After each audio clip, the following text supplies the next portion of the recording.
और मैं इसको एक किस्म का उनकी तरफ से एक सिग्नल ऑफ वॉर कहता हूँ, अगर एक्ट ऑफ वॉर नहीं कहता। कहा ये जा रहा है कि इंडियन साइड से है, तो क्या ये आपके ख्याल से क्या हो सकता है? क्योंकि कुछ दिन पहले एक सबमरीन की भी बात हो रही थी और शेख रशीद साहब कह रहे थे अगली बार हम नहीं छोड़ेंगे, अगली बार मिले तो हम मारेंगे भी। इसमें मिसाल के तौर पे अगर हम ये देखें कि ये मिसाइल वाकई मिसाइल होता जिसमें कि एक्सप्लोसिव भी होता तो बड़ी तबाही होती।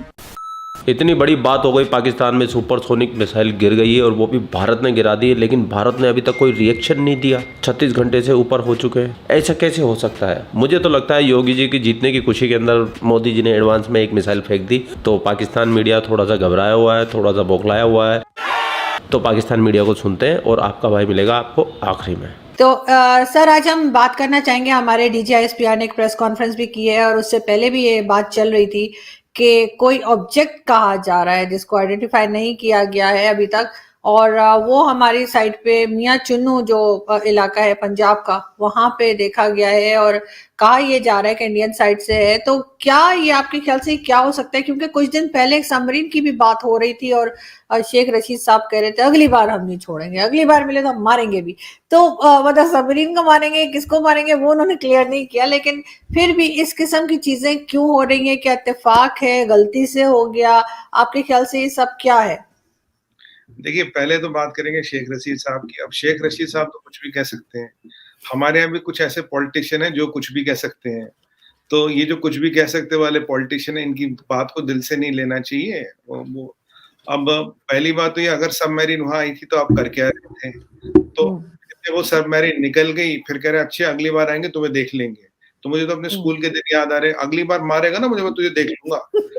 या तो चल तू मार इसको, मैं तेरे पीछे खड़ा, मार तू इसको, मैं तेरे पीछे खड़ा।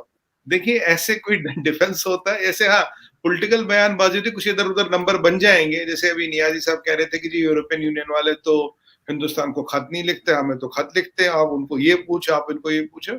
ये मिलिट्री के मसले मिलिट्री स्टाइल से हैंडल होते हैं। इनका बयानबाजी वगैरह करके तो आप टीआरपी उठा रहे हो। मिलिट्री का मसला टीआरपी से हल नहीं होता, मिलिट्री का मसला मिलिट्री वाले टैक्टिक्स से हल होता है। अगर मुझे नहीं पता सबमरीन आई थी नहीं आई थी, मुझे जैसे आदमी को तो पता भी नहीं हो सकता। अगर आई थी कर क्या रहे थे? तो आई क्यों? अगली बार देखिए नहीं आएगी तो कहते भाई छोड़ देंगे, नहीं कर देंगे। तो खैर चलिए ठीक है।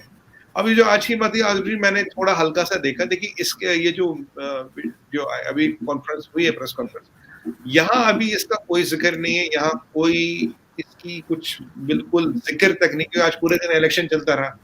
तो वही 5 स्टेटों का रिजल्ट था, तो बहुत बड़ा एक यूपी, आप जानते हैं यूपी तो मतलब आधे हिंदुस्तान का इलेक्शन होता है, तो वो पूरा चलता रहा। तो इस बारे में कुछ है नहीं। और पर हाँ, मैंने जितना आईएसपीआर के प्रेस कॉन्फ्रेंस में देखा, उन्होंने कहा इट वाज नॉट आर्म, कोई ये आर्म नहीं था, इट्स अ प्रोजेक्टाइल। अब ये क्या था, प्रोजेक्टाइल है क्या? अब प्रोजेक्टाइल में कुछ भी हो सकता है। It can be something which went wrong, it can be anything. And हाँ, ये कह रहे थे कि हाँ ये सुपरसोनिक स्पीड पे जा रहा था। अब ये सुपरसोनिक था, हाइपरसोनिक था, I have no idea what it was unless and until, क्योंकि देखिए मिलिट्री चीज है। जब तक यहाँ से कोई कंफर्मेशन नहीं है कि कोई ऐसी चीज जिसको एनालिसिस करे, इट इज अ हार्ड।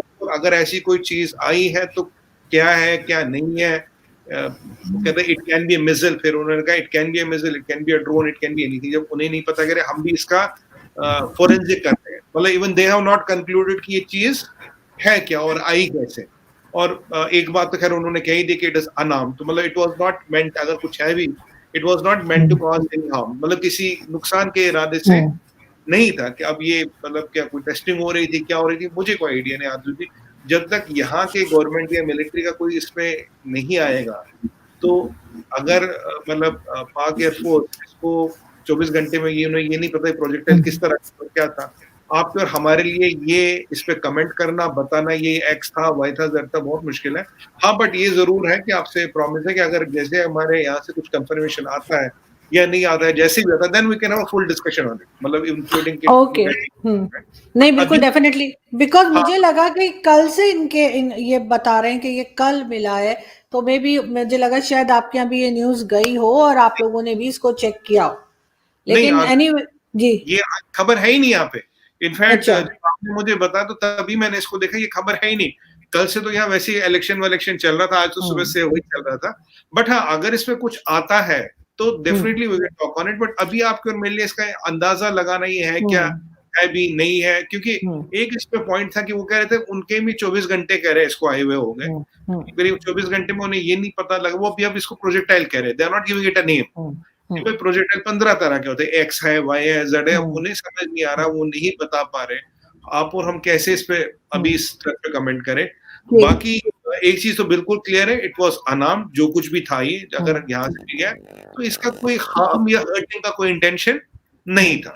ये कि DGISPR की जानिब से प्रेस कॉन्फ्रेंस की गई और उन्होंने बताया कि कल यानी कि 9 मार्च को शाम 6 बजे के करीब एक फ्लाइंग ऑब्जेक्ट, एक सस्पिशियस फ्लाइंग ऑब्जेक्ट भारत की हदूद से पाकिस्तान की फ़ज़ाई हदूद में दाखिल हुआ और मियां चन्नू के करीब वो गिर कर तबाह हुआ। उन्होंने बड़ी डिटेल से इसके बारे में बताया कि ये एक सुपरसोनिक मिसाइल था, अनाम था, इसमें कोई हथियार मौजूद नहीं था, लेकिन ये भारत की हदूद से आया है। इसके बारे में हम तहकीकात कर रहे हैं, इसको मॉनिटर कर रहे हैं कि ये इसके पीछे क्या मकसद हो सकता है। तो आज उनकी प्रेस कॉन्फ्रेंस थी, उससे ये तो समझ आ गई कि अगर इंडिया को मिसाइल लॉन्च करेगा तो हमारा रिस्पांस टाइम 6 मिनट से कम है। हमारे पास 6 मिनट से कम टाइम होगा उसको रिस्पॉन्ड करने के लिए, क्योंकि अगर 6 मिनट में वो मियां चन्नू तक है तो अगर वो कहीं और से भी लॉन्च करें तो इसका मतलब है 6 मिनट से तो कम टाइम होगा रिस्पॉन्ड करने के लिए। लिहाजा हमने अपना जो भी एयर डिफेंस सिस्टम इस मिसाइल टेक्नोलॉजी को काउंटर करने के लिए लगाया हुआ है या लगाना हमें चाहिए, उसका रिस्पॉन्स टाइम तो 6 मिनट से कम होगा ही, तो हम भारत के इस मिसाइल टेक्नोलॉजी का मुकाबला कर सकते हैं। तो ये तो बहुत अलार्मिंग है और इस पे मेरा ख्याल है पाकिस्तान के साइंटिस्ट और पाकिस्तान के जो हमने चूँकि दुनिया के बेहतरीन मिसाइल बनाए हैं, हमने एटॉमिक टेक्नोलॉजी दुनिया में बनाया है, अपना इंडिजिनस एटम बम बनाया है और हमने JF-17 बनाया है, तो मुझे उम्मीद है कि इस मामले में भी हमारे जो वॉरहेड साइंटिस्ट हैं वो इसको ज़रूर आज देख रहे होंगे और उसका ज़रूर वो एक निज़ाम ऐसा बनाएंगे जो पाकिस्तान की फ़ज़ाओं को और पाकिस्तान को सेफ कर सके। बहरहाल अलार्मिंग है, इसने थ्रेट अलार्म किया है पाकिस्तान को और मैं इसको एक किस्म का उनकी तरफ से एक सिग्नल ऑफ वॉर कहता हूँ। अगर एक्ट ऑफ वॉर नहीं कहता तो सिग्नल ऑफ वॉर ज़रूर कहता हूँ कि उन्होंने मुस्तकबिल का एक नक्शा हमें दिखाया है कि हम ऐसे भी कर सकते हैं। कोई गलती से नहीं आता ऐसा मिसाइल, आप इस तरफ मैं नहीं मानता। देखिए, पहले तो इंटेंशन वाज़े हो जाएं। अगर इसमें ये पता लग जाए कि इंडिया ने हमारे रिएक्शंस टेस्ट करने की कोशिश की है, ठीक है, उसमें एक्सप्लोसिव नहीं था, लेकिन उसने देखना शुरू, उन्होंने चेक करना शुरू किया कि ये देखा जाए कि ये किस हद तक अलर्ट हैं, किस हद तक ये ट्रेस आउट, इसको ट्रैक कर सकते हैं ऐसी चीज को जो कि आवाज से 3 गुना ज्यादा उड़ रही है।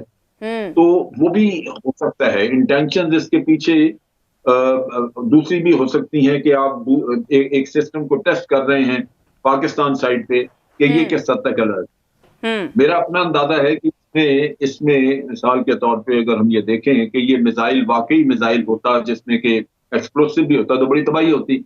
लिहाजा यहाँ पे आपका सिस्टम जो है वो एक्टिवेट होना चाहिए था ताकि इसको ये खुद ना गिरता बल्कि इसको जाता।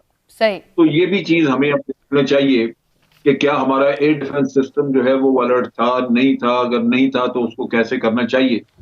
ये भारत को कोई ना कोई इस चीज में अंडरस्टैंडिंग मिली होगी हमारे इस सेक्शन से कि हमने उसको गिराया नहीं और रिएक्शन। आप लोग अपना ख्याल रखिए। आपका भाई पाक मीडिया से रिलेटेड वीडियो लाता रहता है। जय हिंद, वंदे मातरम, जय श्री राम, जय श्री राम, जय श्री राम।